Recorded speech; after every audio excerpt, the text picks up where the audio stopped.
ഗോകുൽ എന്താ ആലോചിക്കുന്നത്? കോടതിയിൽ വക്കീല് പല ചോദ്യവും ചോദിക്കും.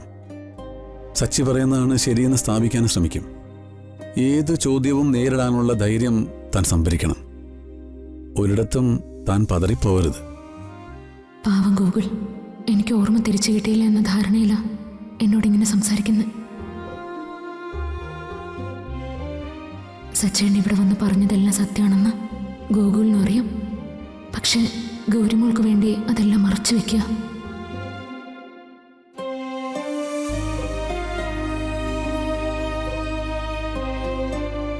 എനിക്ക് ഗോകുലിനെ ഒരിക്കലും കുറ്റം പറയാൻ പറ്റില്ല. കോടതിയിൽ ഗോകുലിനെ അപമാനിക്കാനോ ഈ അവസ്ഥയിൽ ഗൗരിമോളെ ഉപേക്ഷിക്കാനോ എന്നെക്കൊണ്ട് സാധിക്കില്ല. ഇപ്പൊ എൻ്റെ മുന്നിൽ ഒരു ശൂന്യത മാത്രമുള്ളത്.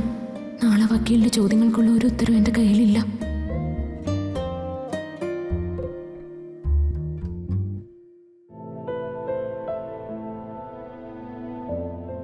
സമൃദ്ധ, താനില്ലാതെ ഗൗരിമോള് ജീവിക്കില്ല.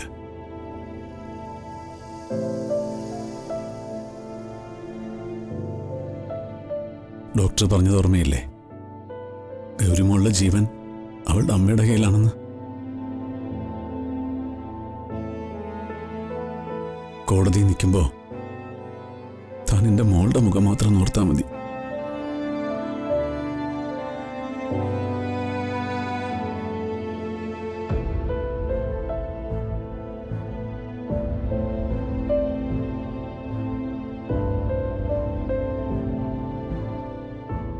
ഇവളുടെ അമ്മ ഭ്രാന്ത് പിടിച്ചതുപോലെ അന്നിവിടെ വന്ന എന്തിനാണെന്ന് അറിയോ?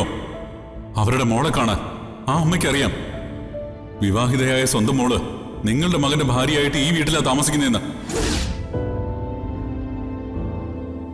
ഞാൻ എത്രയൊക്കെ ശ്രമിച്ചാലും നാളെ ഗോകുൽ കോടതി മുറിയിൽ അപമാനിക്കപ്പെടും.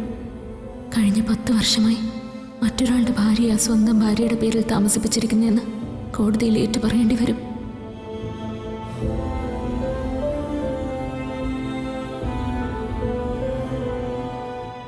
എനിക്ക് ഇതുവരെ ഓർമ്മ തിരിച്ചു കിട്ടിയിട്ടില്ലെന്ന വിശ്വാസത്തിലാണ് ഗോകുൽ നാളെ കോടതിയിൽ ചെന്ന് നിൽക്കുന്നത്.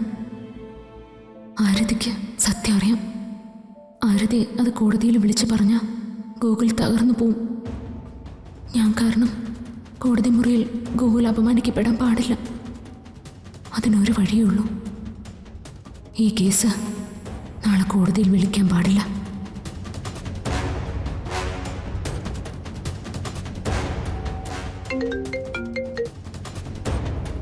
ഹലോ അർച്ചന, എങ്ങനെയാണ് കാര്യങ്ങൾ മുന്നോട്ട് പോകുന്നതെങ്കിൽ എനിക്ക് ആത്മഹത്യ ചെയ്യാല്ലാതെ വേറൊരു മാർഗവും ഇല്ല. വെറുതെ വിട്ടിത്തം പറയില്ലേ അർച്ചന.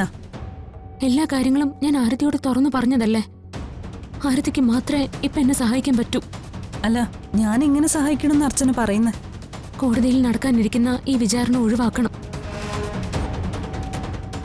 ദയവ് ചെയ്ത് കോടതി ആ കേസ് നീട്ടിവെക്കാൻ വേണ്ട നടപടി ആരതിയുടെ ഭാഗത്തുനിന്നുണ്ടാവണം. അർച്ചന ഒരു കാര്യം മനസ്സിലാക്കണം. ഞാനൊരു ഡിഫൻസ് ലോയറാ. കോടതി കാര്യങ്ങളിൽ ഞാനല്ല അന്തിമ തീരുമാനം എടുക്കുന്നത്. അതൊന്നും എനിക്കറിയില്ല. എന്ത് വില കൊടുത്തും ഈ വിചാരണ ഒഴിവാക്കിയേ പറ്റൂ. അല്ലെങ്കിൽ നഷ്ടപ്പെടാൻ പോകുന്നത് എന്റെ ഗൗരിമോളുടെ ജീവനായിരിക്കും.